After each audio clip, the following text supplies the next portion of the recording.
Dubai. Welcome back to the Lovin Dubai show, where we go through the top trending stories that everyone across the country is talking about. I hope you're having a fabulous morning so far. Our top story, the UAE brokers successful Russia-Ukraine captive swap. As well, a lawyer's advice to those who want to quit their job. I know your ears are ringing. Also, claims of Cristiano Ronaldo's 98 million dirham mega mansion in Jumeirah Bay.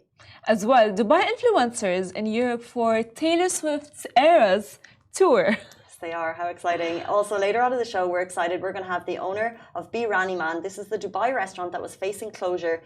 They rallied community support, but our question is, was it enough? That will be taking place at about 8:50. It's 263 days since the genocide began on October 7 in Gaza. The current death toll stands at 37,658. The number of injured people is 86,237, and 1.9 million people have been displaced from their homes. In today's weather, it's another warm one outside with expected highs of 42 degrees. Wear your sun cream. Before we jump into our top stories, we've had a number of announcements recently, and the question has come up is whether or not we announce things, whether or not it's boastful. Do you share good news or not? Or protect yourself from the evil eye? Well, I have a question for you. Did you share the news of... So, before that, for people who do not know, I'll be saying it again. So Casey got engaged. Haven't mentioned it once on the show. Oh, yeah. So I announced it on Instagram. You did. But you're telling me that by doing so, thanks for telling me after, by the way, by announcing that announcement on Instagram, I'm potentially attracting the evil eye. What does that mean? So in the Arab culture, there's a saying that if something good's happening to you, whether it's you getting a job, whether it's you traveling, whether it's anything, people do not share good news to avoid evil eye. And specifically on Instagram, because Instagram, has created this like very fake virtual life for everyone, right? Yeah. And it's very easy to look at a post and think like, oh my God, I wish I had her life. Envy. Yes. And with envy comes, like the negative energy and all this. I do not believe in that. I mean, when something good happens to me, I'm the first to be like, hi guys, so this and that happened to me. Here's my life announcement.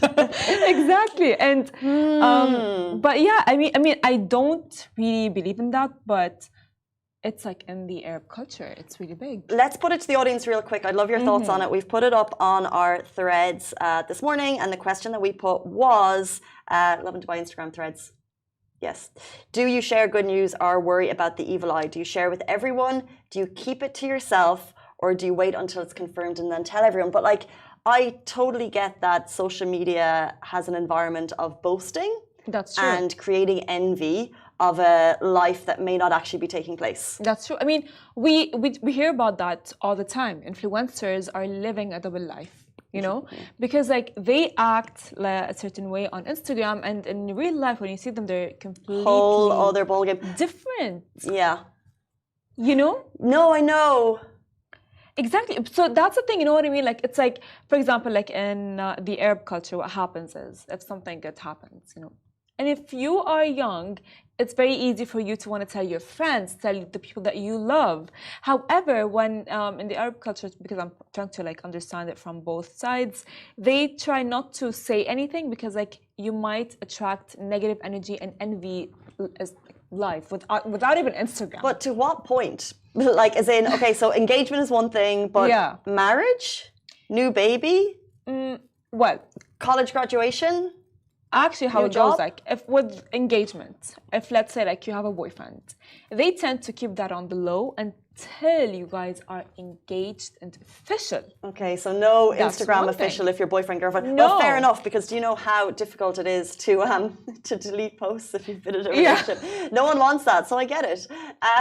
8:37. Let's jump in to our top stories of the day. The UAE brokers successful Russia-Ukraine captive swap. The Ministry of Foreign Affairs has announced the successful of the mediation efforts by the UAE regarding the exchange of war captives between the Russian Federation and the Republic of Ukraine to a total of 180 captives. The ministry emphasized that the success of the new mediation, which is the fifth since the beginning of this year, is the outcome of the UAE leveraging its ties and partnership with both sides, including a reliable mediator among both parties. No idea this was going on behind the scenes. 5 since the beginning of the year. The UAE, you're so incredible. The ministry expressed its appreciation to the governments of the Russian Federation and to the Republic of Ukraine for their cooperation to make the exchange process a success. And the ministry also affirmed the UAE's commitment to continuing efforts aimed at finding a peaceful solution to the conflict, stressing the importance of resorting to dialogue, de-escalation and diplomacy as the only way to resolve this conflict and mitigating the humanitarian repercussions resulting from this crisis.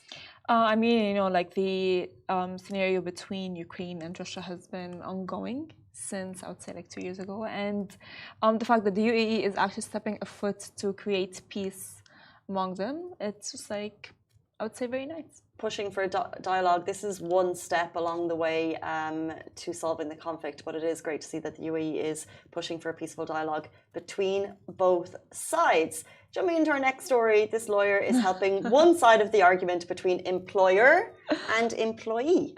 So you guys, if you are looking to quit your job, you're scared of the laws and so on, a lawyer advice to those who want to quit their job. Job search is a journey, as we all know, that does not end. You know, you need to go through several jobs to find the right fit, which is, by the way, totally okay, and it's all part of the journey. However, quitting a job is not as easy as having a friends gathering, just like quitting and leaving. You know, it's like not that easy. So in a recent video, a lawyer answered all of the questions in regard to quitting a job. He first said it is okay for an employee to resign and leave their employer during 6-month probation period. Right, so if you're in your probation, you can resign and leave, no problem. He also clarified that no fees should be paid to the employer if they resign during probationary period. And also regarding visa fees, it's illegal for an employee to pay visa fees regarding the travel ban. The lawyer clarified, saying if an employee resigns without notice, the employer can file an absconding case with proper notice and no travel ban would be imposed. And lastly, of course, if an employee resigns and leaves their employer during the 6-month probationary period, the employee can for sure find a new job and stay in the UAE. You know, because like I see a lot of companies who do not follow the laws, right? And they kind of like, I would say, in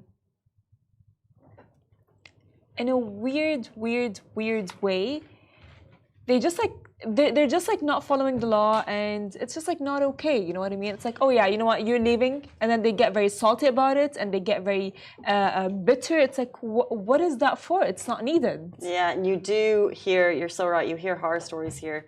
What I would always say is contracts are so important ahead of time before you sign anything. And also make sure you sign something. I think that people go into things without things signed, and then therefore you're also stuck in a situation. The reality of unless you're lucky enough to have a golden visa, we're connected to our employers here by visa, so our work is extremely important. So yeah, always read those contracts before you sign, which is exactly what I'm sure Cristiano Ronaldo has done or will do with this pricey purchase. Of course, now we know that Cristiano Ronaldo keeps on purchasing, and I would like to say investing in properties, and this investment is not a small investment because Ronaldo's 98 million dirhams Jumeirah Bay land purchase has created a huge buzz. So social media is abuzz with tweets alleging that Cristiano Ronaldo and his girlfriend Georgina Rodriguez have purchased a plot of land on Dubai's Jumeirah Bay Island worth approximately of 98,500 dirhams. I mean, that's a huge number. 98 million. It's nearly 100. Wow, for a plot of land, that just goes to show you the value of prime real estate in Dubai right now. So this is the man-made structure. It's located a short distance from the coastline, from the renowned Palm Islands, and is under the management of one of the UAE's largest luxury real estate companies. Now, the purchase was intended for constructing a planned mansion where the couple and their 5 children will be living at, and the goal is to complete the construction by the end of December. And the best part is, you guys, the island is shaped like a seahorse, connects as well to Dubai via a 300-meter bridge. Now, currently, it as well boasts 15 mansions with plans to double this number very soon. Let me tell you, Casey, I mean, Ronaldo is big on investment, and this is not a small number, 98 million dirhams. So that's for the plot of land, and I was just trying to Google. So this is the location. Umar Kamani, the owner of PLT, he sold a plot of land here for 128 million dirham. So Ronaldo essentially got it for 30 million less. Does that mean luxury prices are dropping in Dubai? I do not think it does. But I think it's super exciting. We know he. What's really cool about Ronaldo is he came to Saudi to play football and he's embraced it so much. Bringing Georgina and their whole family, they holiday here, they holiday in different parts of Saudi in the tourism destinations. And I think they've really embraced the region like so many of us have. It's not unusual to buy a holiday home.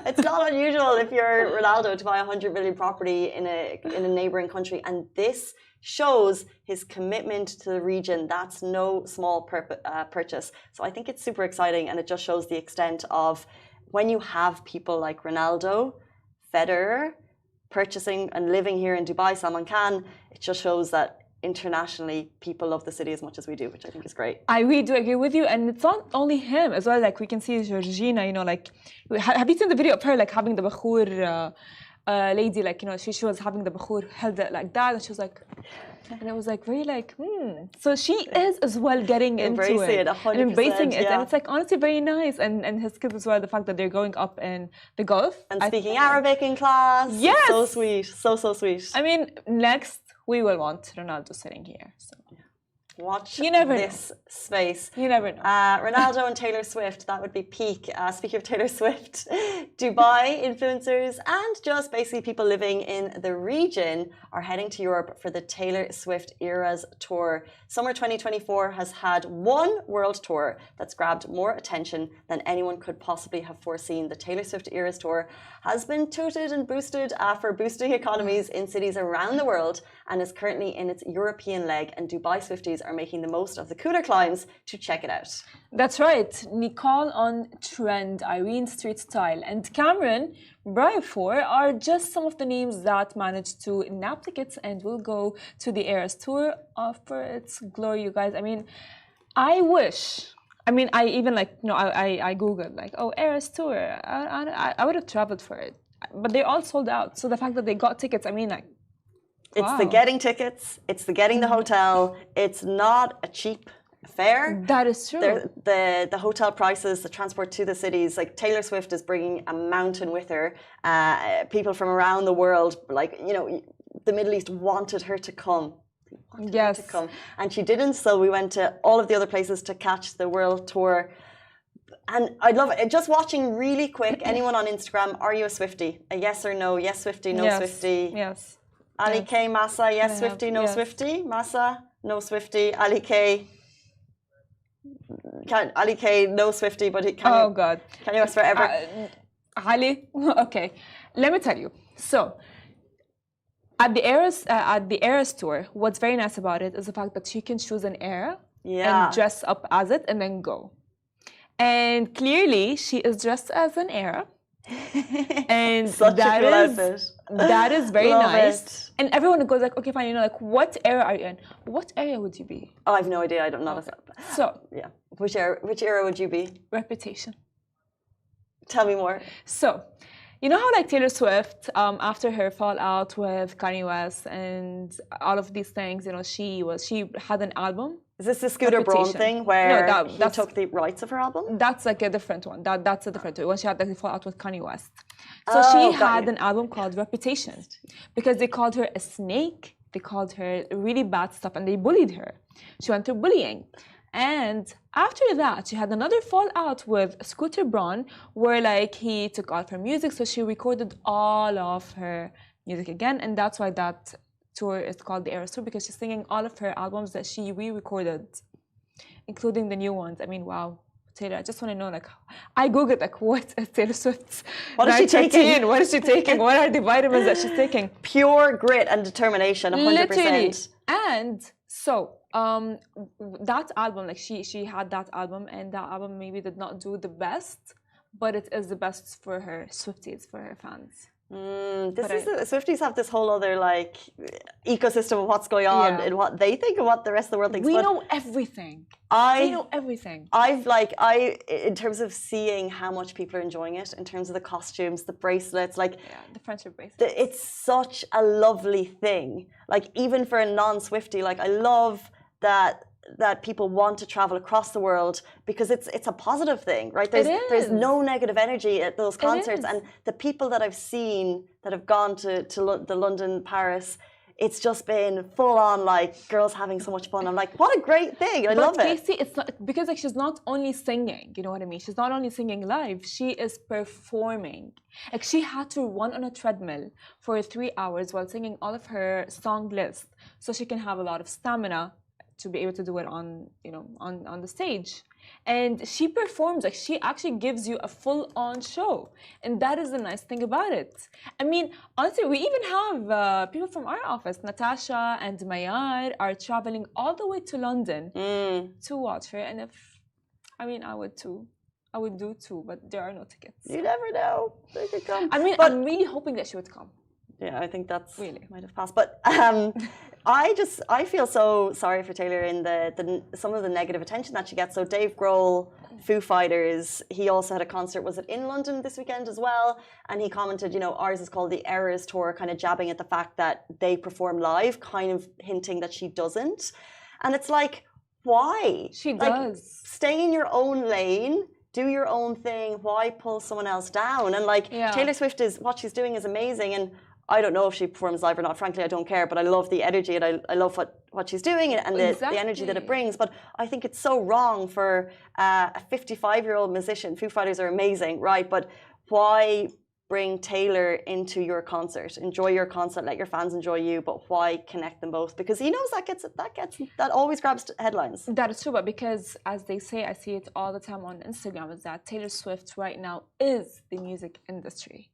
And not only that, like she does perform live, like only her fans would know because I have watched the movie of her like performing live and so on. The notes of the music is different when it's like I'm listening to them on my phone. It's different and it shows. However, of course, you know what? It's very easy to hate on people that are doing good at a job that you have as well. Yeah, so true. If you know what I mean. Just like because she is the music industry right now, and she really recorded all of her albums, came up with a new album while she was actually on tour. She had a horrible breakup after 6 years, and then like it's a lot, and she's juggling a lot, and she is honestly she's amazing. Just please come to Dubai. yeah, we'll leave that there. It's 8:50, which means it is time for our guest. This is the Dubai restaurant that was facing closure. It rallied community support, but was it enough? We'll have the owner of Birani Man joining us in the studio after this very short break. Please stay tuned.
Hey guys, welcome back to the Lovin Dubai show. Today we are joined by the owner of Birani Man. You may remember this local restaurant went viral 3 weeks ago when they announced that if they did not reach their goal of 95,000 dirhams in donations, the restaurant would need to close. Here to tell us what's happened since, Mullah, you're most welcome to the show. Thank you so much for being here. Thank you for having me.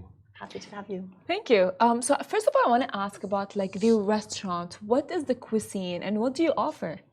So typically the cuisine is from Bangladesh and India, but I've been living here all my life. So there's a lot of influence from different types of Indian and Bangladeshi cuisine. Of course, it is what it is, but then your experience does influence the fusion. So it has a little bit of touch of uniqueness, you know. And me and my wife, we are chefs. So typically how it's cooked is the same way how, you know, our parents are doing it, our grandparents are doing it. So it has a very authentic, very clean touch to the cuisine.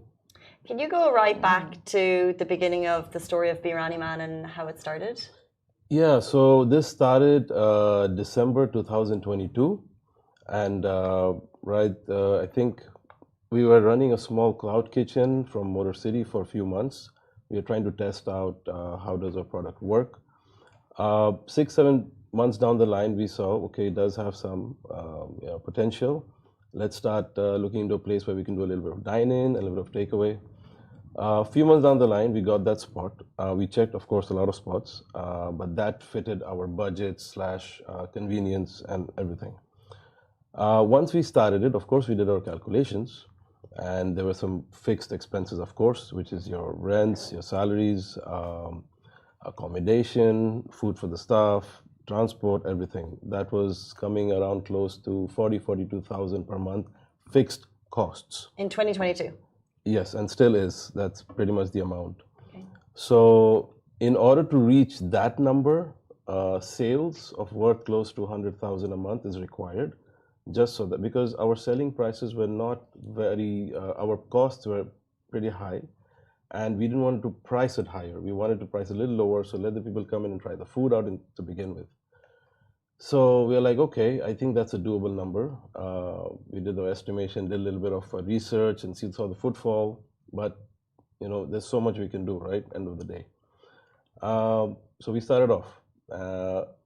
From then on, all the way till that video, there was always a progress, but a slow progress, but the progress was always there. In a restaurant line and looking at all the restaurants around us, we spoke to many restaurant owners, and of course, they told us honestly, 2 to 3 years is a very basic number, and you need to have in mind, and you have to have funds in order to reach that, because your restaurant business is on repeat customers. So your product needs to be good, but keep in mind, if there's 600,000 people who tried your food, there'll be maybe 100 people who come daily. So you can't expect everyone to be there. So be patient. If your product's good, make sure the customer service is good. Go long, you'll be there. That's okay. So I need to have funds for 2 to 3 years. For some personal reasons, let's just say that, my funds for year 2 cut a little short. So we tried to push through from January 2024 as much as we can, until a point where we saw, okay, so staffs might not get paid, rents might be delayed. I don't think that's a nice thing. We'll try our best one more time. Tried asking for some loans and stuff. We're saying it's getting delayed. And the worst thing is you don't want to see your employees not have their pay on time. Other things are on you, it's fine. But end of the day, they send money back home to their families. That will kill me to see that way. So I said, you know what, we'll close it down. Just at that point when I was closing it down, the news got out to one of my friends, and he's like, hey, why are you closing down? So I explained him the obvious reasons. He's like, all right, why don't you just, let people know online, this is the situation. I said, hey, I don't need donations. I don't need handouts. I don't need all of that. If that's what your aim is, I'll say it and I'm closing. That's it. He's like, it's fine. For me, I was okay with that post because deep down, I always wanted to start creating content in the light of how to own a restaurant and the challenges. So if somebody sees all these videos, they might be aware of the mistakes I've gone through. I might help 1 or 2 people. That was my intent when I started making the videos.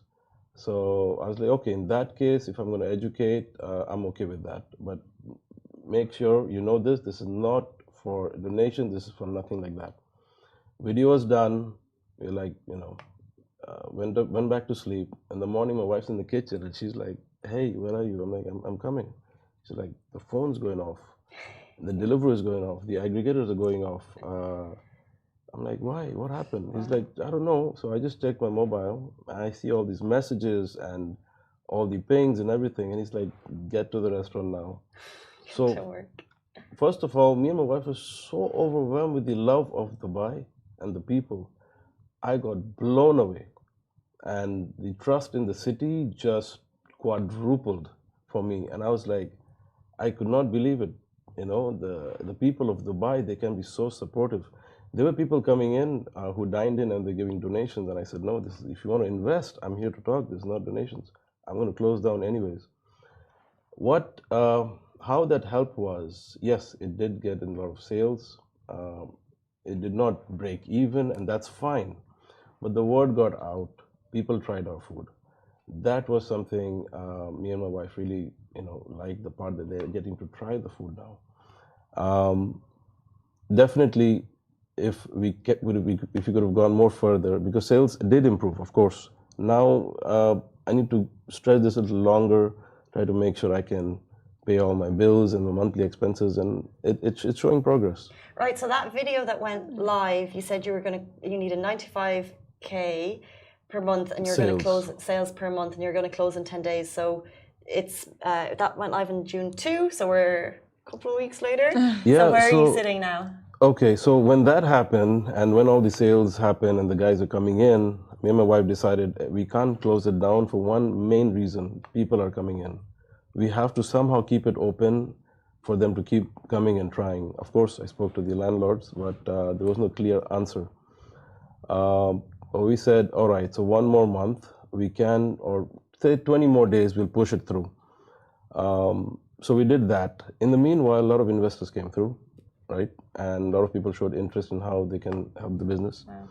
Nothing formalized yet. Everything's still on the table, but I still have to pay my rents. So I decided, okay, I told the staff 10 days, the end of the month, that's it. We're going to close, and we'll see what happens. Just when I made that decision, there were some guys who messaged me back saying, hey, I have a kitchen. If you want, till the time you get back to the next step or stand on your feet, you could use this, just for delivery purposes and everything. I said, okay. They did show me the place. It's in Dubai Silicon Oasis. Interesting. Hopefully, that's what's the next step. They said 3 months, you don't have to pay me rents. After that, we can do revenue share. One door closes, another opens. Yeah, that was very nice of him. That is actually very nice. Would you consider yourself that you got lucky? Or was this as well I would say Dubai's effort, hard work, and all of them combined together? Definitely all of them combined. It's not just me. If it wasn't for the people, how they spread the word, showed love, it was not possible. It's impossible. It's purely because of them. But what are your hopes? Did you expect that to actually happen? Not at all. Okay. Not one bit. So I've been in the city all my life. I've seen a lot of things happen with a lot of people. I'm that person, you do a scratch card, you never win. So I was like, yeah, whatever, so it happened. So it was my number, I guess. I don't know. So it was an overwhelming feeling. That's amazing. It's amazing the support of the community. We ordered lunch that day. Yeah. Yes, you did. And we were open. For me, I get lunch in here. I don't think about places that are not location-wise close by. Of course. It was amazing. Thank you so much. It was really lovely. What's your favorite thing on the menu? When it comes to chicken, there's a roasted chicken. We have a slow roasted chicken with heavy, not so heavy, peanut butter, cashew butter. So it's kind of heavy. And the second to that is our weekend special. It's mutton biryani, but we call it kachi back at home. The reason we call that is because the meat's marinated and it's raw while the rice is on top. But it's all about timing and making sure everything cooks perfectly. So it's the ingredients are not moved around. So and it's temperature controlled. So it's not overcooked. and you still have the flavors, and it's kind of very fresh feeling when you eat it. Sounds delish. Yeah. Like my mouth is watering. On the day that we ordered, Yeah. that was the first day. We had posted it. We'd actually talked about it on the show this morning, and it got on the Chris Fade show.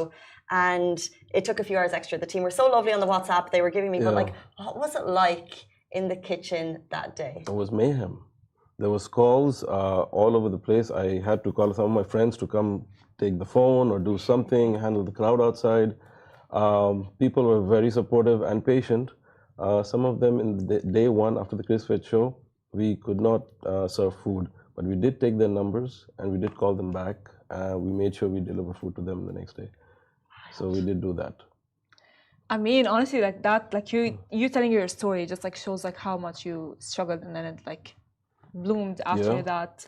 So I want to ask, what sentiment does your restaurant hold on to you? Because of course, you know, like I think maybe like you said that, you know, your restaurant is an infusion of different cultures and different cuisines. So what sentiment does it hold on to you? So if you remember 2020, there was a lockdown and everyone was at home, and I think everybody became chefs those days. So for me, cooking is plays a major role in healing, let's just say that. And dum biryani was something, it's not that easy to make because everything is raw, you don't know what's happening, you close it and you have to make sure everything turns out right in a specific time frame. So of course it'll not happen in one try.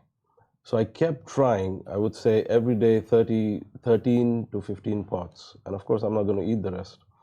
So I started, you know, distributing to the community every day. And I'm like, what's this guy doing? My son started calling me Biryani Man, just because I was making biryani every day. And so it comes back to your question when you say, what sentiment does it hold? So my son has an input to it. My wife has a major input to it. My daughter has an input to the desserts. So everybody has something to contribute to the business, and everyone has their own way of putting their dishes right there. And they've seen me do this from the house, right?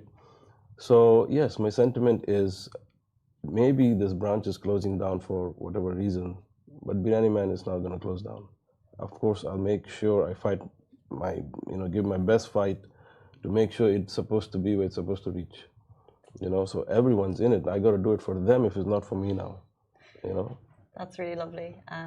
That's great to hear also. Food is like an emotion. It's a hug. It is. However, apparently in Dubai, we have more restaurants per capita than New York, and our population is a lot smaller. Do you think there are many restaurants in your position? Yes, there are a few. If you say cuisine-wise, there's a lot, but in the terms of quality and style of cooking, there's very few. I would say maybe 7 or 10. Certain 5-star hotels have those chefs, so you will find that style of cooking over there. But in what I've seen from my experience around Dubai, most restaurants don't cook like us, don't follow that same method and quality what we do. But yes, it's a very challenging market. And the only time I can say it's still a product and you still have to, do your pitch and you have to sell just food. As soon as somebody tries the food, I do believe, because we have almost 90% plus return customers. So as soon as they try the food, okay, I know he's going to come back. So initially I didn't have that faith. But after a year and a half and I saw the same faces, because you cook every day and you eat that and you serve that, so you kind of lose sight of, it's difficult to reset the taste buds and try it again. So you kind of be like, maybe something's wrong or something. But when you see the customers come in and they give their feedback and they give the reviews, you're like, okay, so it's fine, I'm doing the right thing.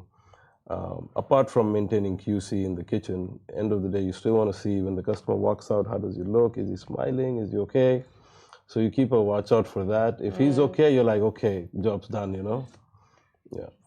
So a lot of restaurants, when they first open in Dubai, they do get a lot of hype, and then the hype can either fade away or stay. Do you think your restaurant got the hype at the beginning? And if not, do you think after, you got the, I would say, attention, do you think that that's going to fade away? I think everything fades away more or less.